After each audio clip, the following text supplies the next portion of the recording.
Scrapwood challenge, scrapwood challenge. It's crap, it's firewood, but summer wood is good. I'll start by picking out and preparing the wood, pretty much like I do in most scrapwood challenges, and while I'm preparing that wood, I'll tell you about the project. I'm going to try and make a bladeless fan. I'm very unsure how it will go, and I'm not confident at all, but it should be a fun project either way, and I reckon it definitely lives up to the challenge part of the scrapwood challenge. And by the way, for those that are still asking, the wood is camphor laurel, and it was given to me by a local business that make chopping boards.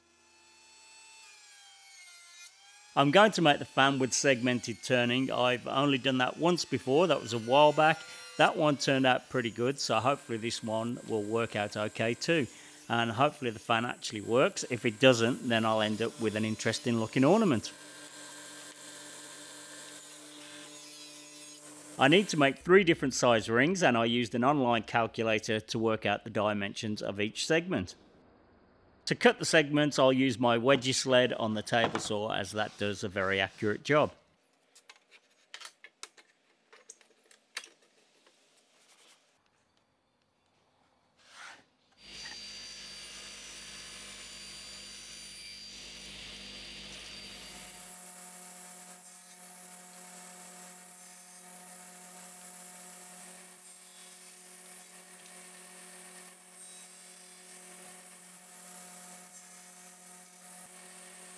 These smaller rings will make the base of the fan, and now I need to cut more segments for a couple of bigger rings. The base rings have 6 segments, but the other rings have 18, so after changing the angle on the sled, I did a test with some old pine to make sure it's accurate before cutting the rest of the segments.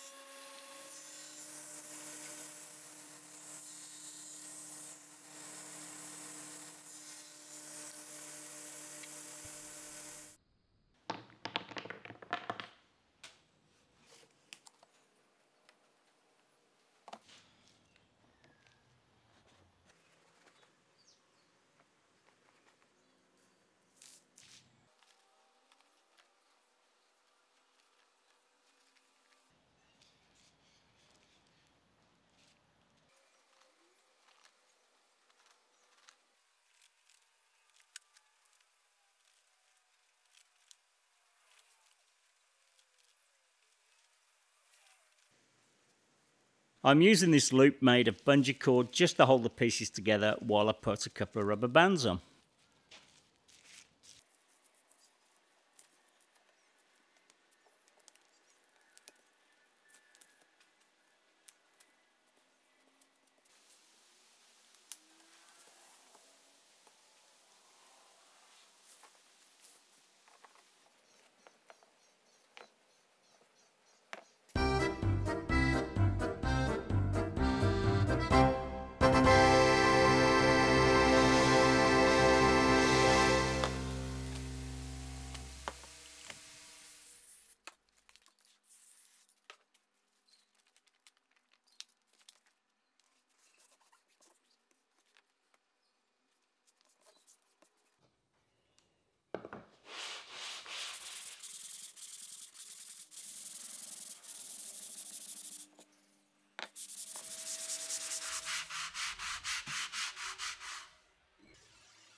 I've just turned these plywood discs on the lathe, and they're going to be for mounting the rings onto the lathe, but for now I'm going to use them to help clamp the rings together while the glue sets.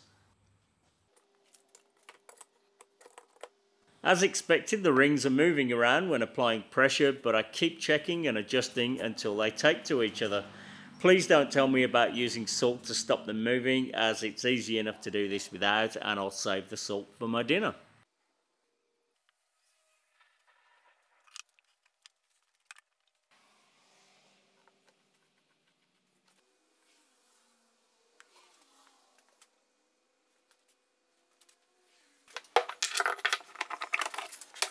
Now I'm ready to start turning, but I'll quickly tell you what these pieces are and how they'll work, hopefully how they'll work anyway. This piece at the bottom's the base, that will house a small fan, that will push air up and into this ring here. This is an outer ring, and this one here will fit inside, that will be the inner ring. Between the two there'll be a void, and as the air pushes up and fills that void, it'll get forced out of a slit at the back, and the air should come through, and we should have a fan. Fingers crossed anyway, but at the moment I'm not that confident, but we'll give it a go.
The one end's unfinished and there's a bit of a lip left on there, but that's okay because we still need to shape that end for the other rings to fit onto.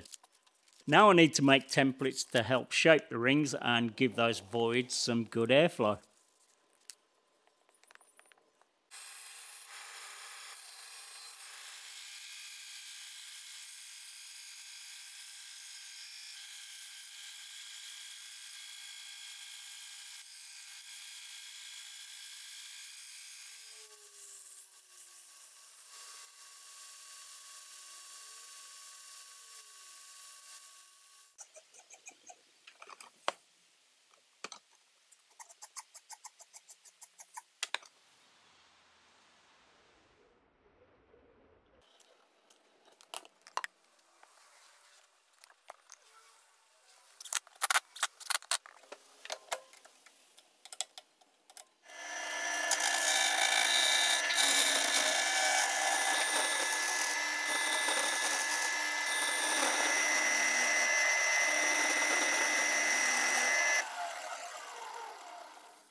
That's the outside just about turned. Now it starts to get tricky. I've got to turn the inside and I need to use this template here. And if you look, I've got to turn back in behind here. I haven't got a tool to do that, so I'm going to remove some of the material and then I'm going to reverse this on the chuck and work from the other side.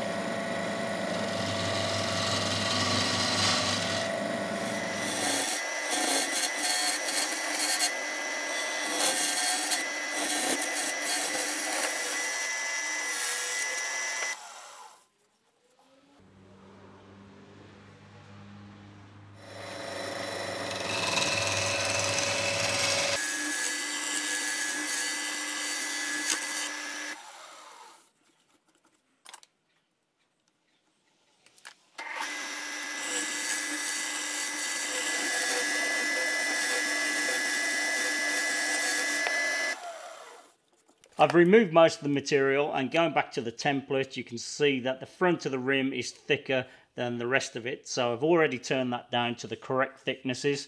Now I need to get in there and do this little pointy bit here. And to do that, I'm going to use this diamond tool.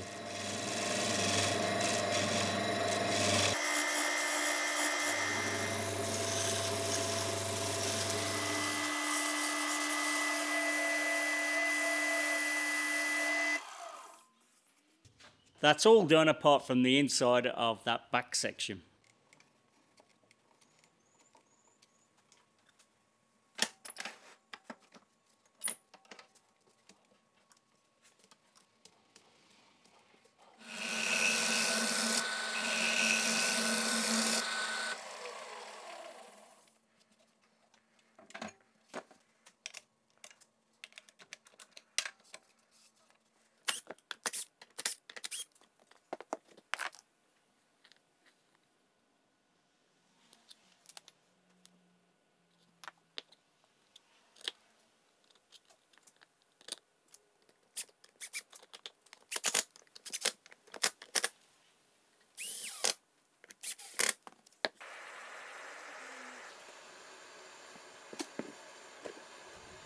Now that it's turned over, we can see exactly where I've got to hollow out that last bit. And just to show you on here, it's this inside bit of the outside ring.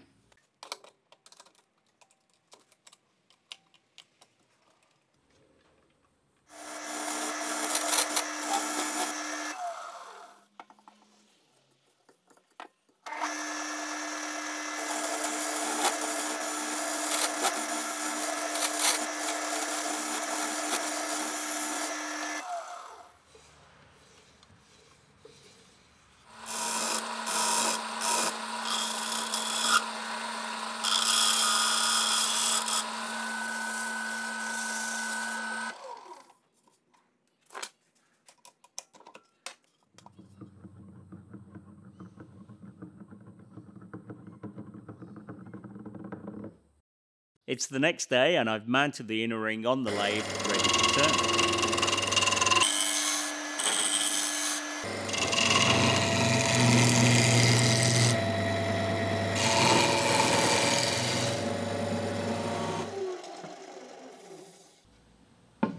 I need to get a good fit between the two rings, but only at this end where they join, where this rim is. Because this end is lower, when it gets shaped, I can start tapering this now, and I can keep testing it and get this ring a nice tight fit up there, and then I can use my template and finish the shape afterwards.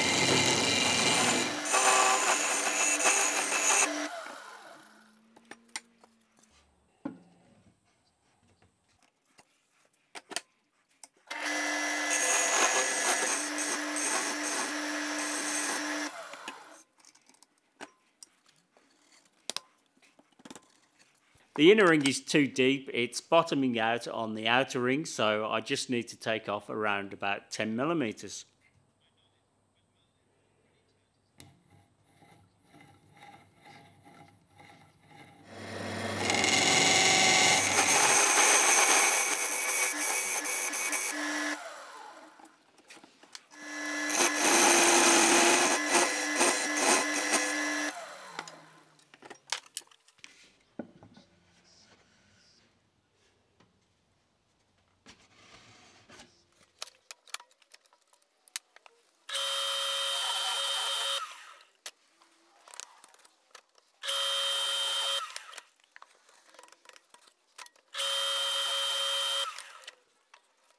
I'm confident with a good push that will fit all the way, so I'll call it done and I'll start shaping it.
The slit at the back is looking good, it looks even, and that's where the air will come from if it goes to plan.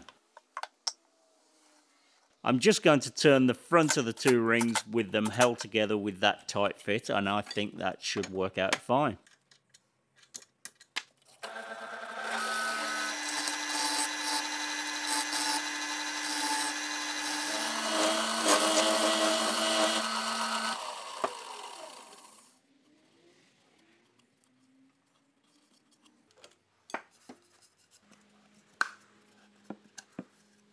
I won't be gluing the two rings together, so I'll still be able to access the fan later on, and because of that I'm sanding the rim of the inner ring, which will leave a setback detail rather than trying to get them flush. I really like it, and I reckon it looks better anyway.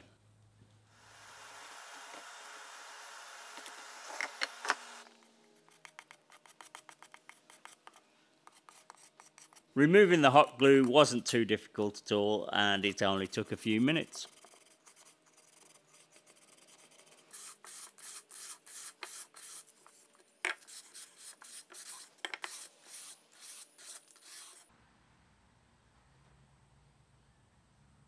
Now I need to fit the rings to the base, and I used SketchUp to work out where to make the cuts. I did that by intersecting two cylinders, and then I took the base, unfolded it, and then printed it out to scale. I was just going to go for it with trial and error, but this way will get me close straight off.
I was going to cut this out with a coping saw because I didn't have the right size hole saw or Forstner bit. Then I remembered I've got a really cheap set of hole saws, and one in there was the perfect size. As I started to drill it, I realised I was going to go through part of the rim on the inside. I didn't want to do that, so by rocking it I managed, and it worked out fine.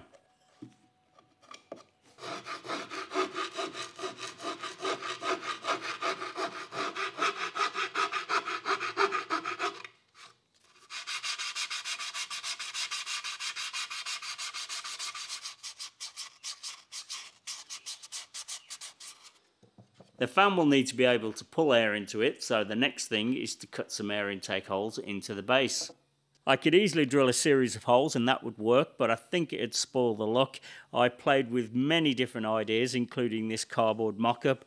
I've decided I want to make a series of slots. I think that would look great, but it isn't the easiest thing to do. So I've made this jig. It took me about an hour to make, and hopefully it should work.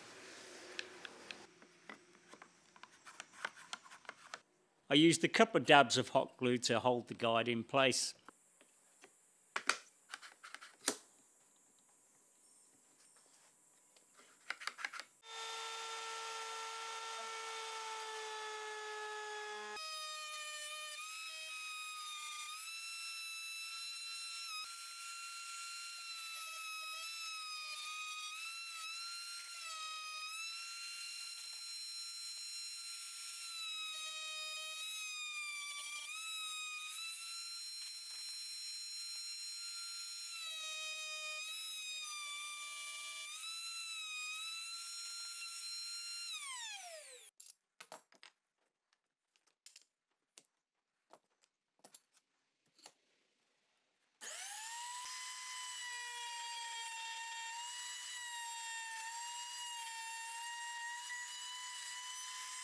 I made a mistake. The ends of those slots don't line up. It was my fault. I was careless. I put this block in here to purposely put the base of the router up against, and I didn't do that. It was over by a few millimeters. I can redo this end now. It's set right. The other end, luckily, that's the back of the fan, so I can glue a little bit in there and try and tidy it up.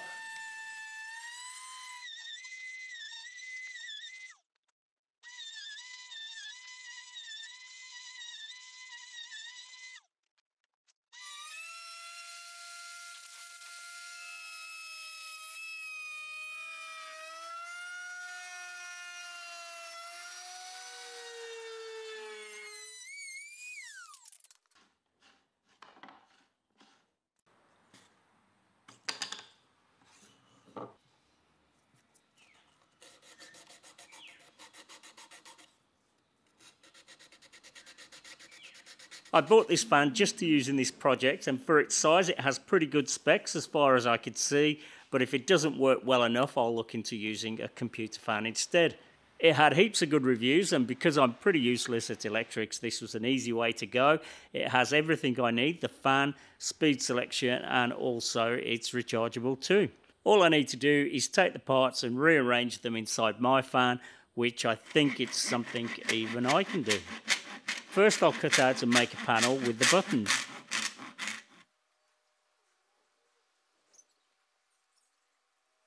There wasn't enough material to make it into a rectangle. I could have made a new panel, but I thought it looked fine as it was.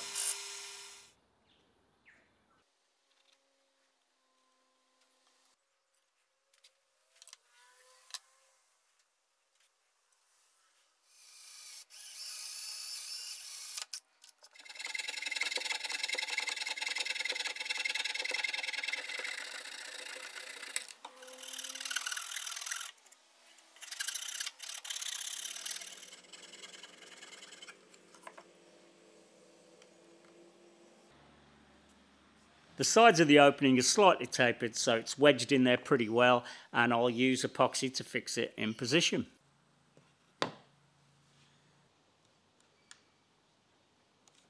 I made a plywood disc for the base. I screwed the battery holder to that, put some felt on the bottom and extended the wires. I glued a couple of small blocks inside the base to screw the disc to. Now I'm attacking the fan housing to get rid of any material I don't need, leaving a bracket for fixing.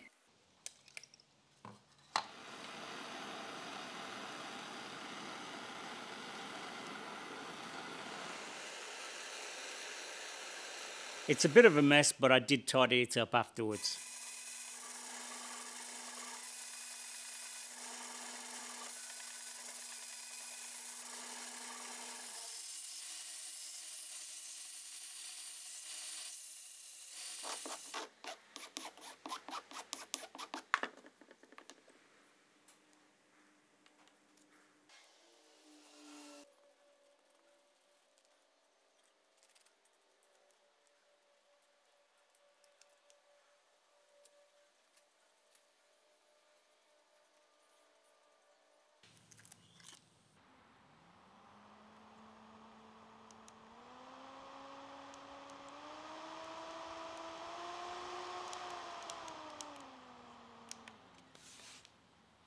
To test it out, I'm using blue tack to hold the upper rings on and make a good seal.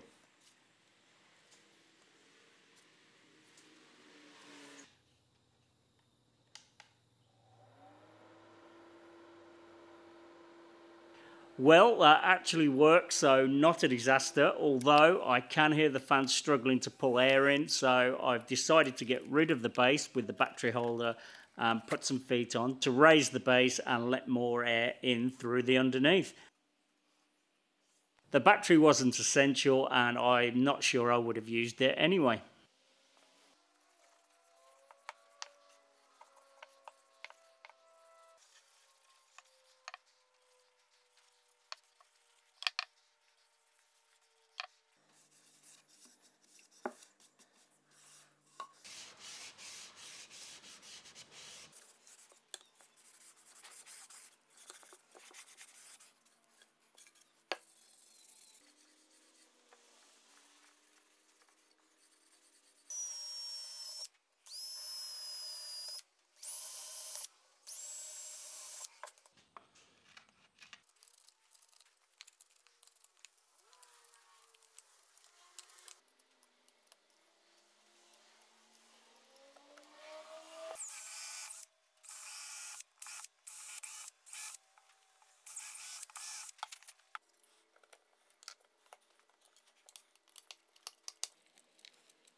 I did go back and countersink the holes and refit the screws later on. The circuit board could do with the housing to keep the dust out, plus there's a couple of LEDs in there that flash and it would hide those too. The best way would probably be with a 3D printer. I don't have one, but I'll think of something and I'll probably make that later on.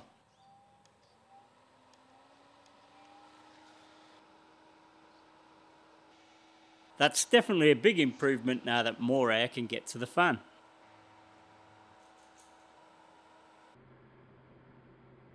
That was a really fun project with lots of problem solving. It worked, which was a bonus, and I think it looks great as well. It could be improved with a stronger fan, and maybe that's something I'll play with in the future, but I am happy that it works. Hopefully you enjoyed the video. If you did, please like and subscribe. Thanks for watching, and I'll see you on the next one.